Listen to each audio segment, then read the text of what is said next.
sampaikan di sini, akan tetapi mengikuti sidang dari kantor ataupun rumahnya masing-masing. Sidang isbat diawali dengan pemaparan tentang posisi hilal yang tadi disampaikan menjelang maghrib oleh Bapak Cecep Nurwendaya, salah seorang anggota tim Falakiyah Kementerian Agama Republik Indonesia, yang menyampaikan bahwa ketinggian hilal di wilayah Indonesia pada posisi di bawah ufuk antara minus 5 derajat 17 menit sampai dengan minus 3 derajat 58 menit. Ini adalah posisi hilal berdasarkan hisab. Ketinggian hilal di seluruh wilayah Indonesia pada posisi di bawah ufuk antara minus 5 derajat 17 menit sampai dengan minus 3 derajat 58 menit. Ini adalah posisi hilal berdasarkan hisab. Sebuah metode atau cara untuk mengetahui posisi ketinggian hilal sehingga apakah dimungkinkan hilal itu bisa dilihat atau tidak. Dan setelah maghrib sidang isbat baru kita mulai, yang hasilnya akan saya sampaikan sebagai berikut.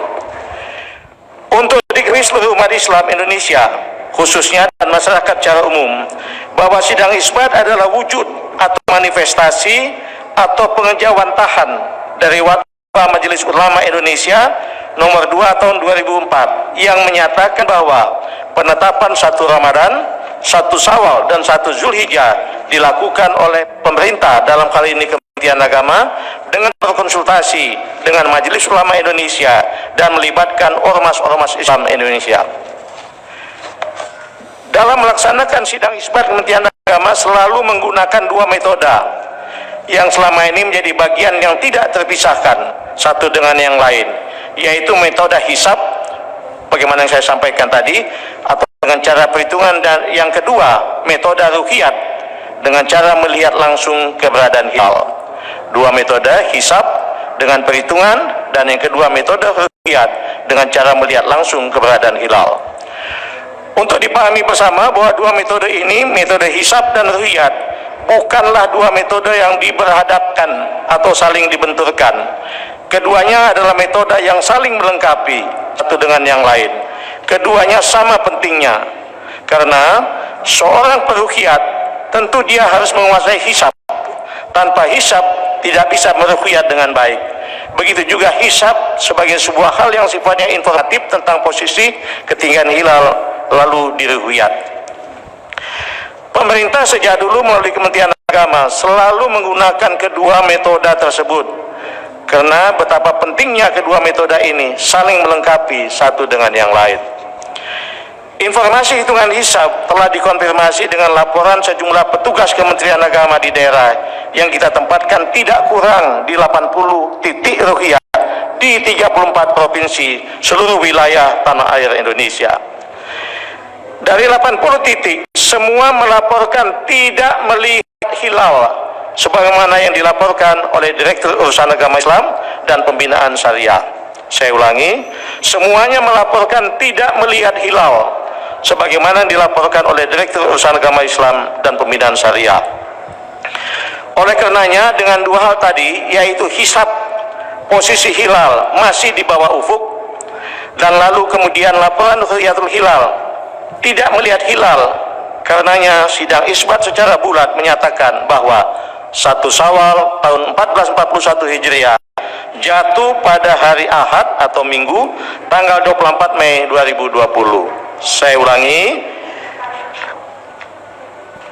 karenanya sidang isbat secara bulat menyatakan bahwa 1 Syawal tahun 1441 Hijriah jatuh pada hari Ahad atau hari Minggu tanggal 24 Mei 2020.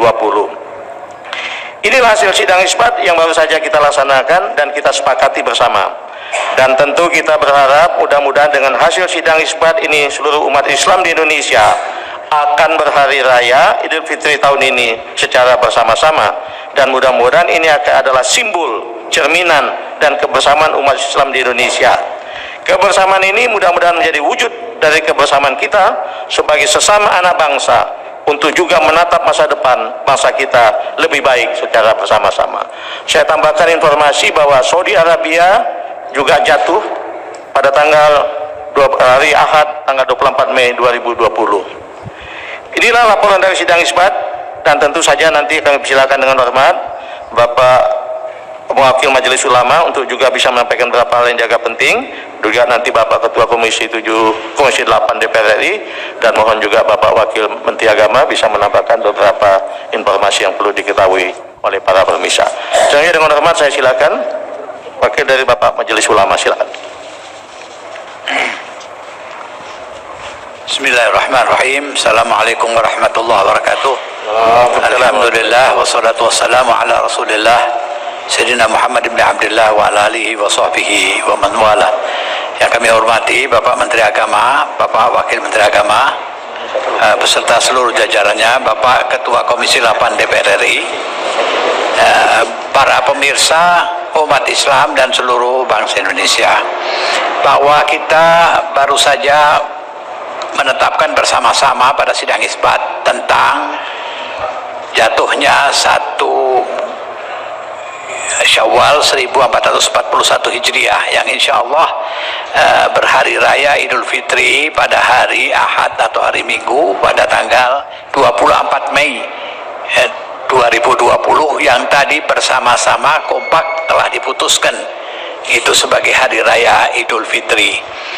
Tadi sidang isbat juga dihadiri oleh ormas-ormas Islam dan semuanya baik dari ahli hisab dan ru'yah menyepakati bersama bahwa Idul Fitri insyaallah akan kita laksanakan pada tanggal 24 Mei 2020.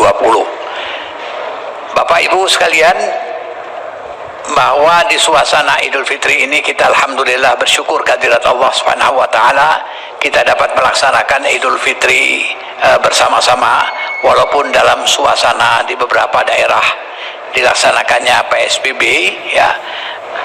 Tapi kita harus juga menjaga hal ini karena kita merasakan bahwa musibah COVID-19 ini masih berlangsung di tengah-tengah kehidupan kita bangsa Indonesia. Oleh sebab itulah dalam suasana Idul Fitri ini kita juga melaksanakannya dengan suasana keprihatinan, sehingga musibah COVID yang amat penting yang kita hadapi ini dapat segera berangsur-angsur pulih di tengah-tengah kita.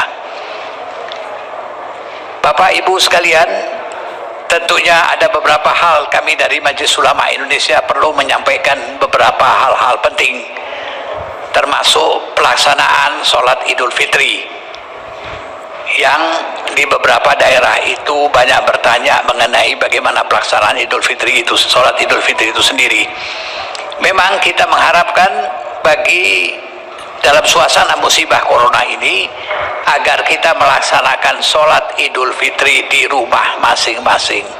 Hal ini untuk menghindarkan kerumunan dan mengantisipasi agar kita ke depan ini dapat menekan dari merebaknya wabah corona ini.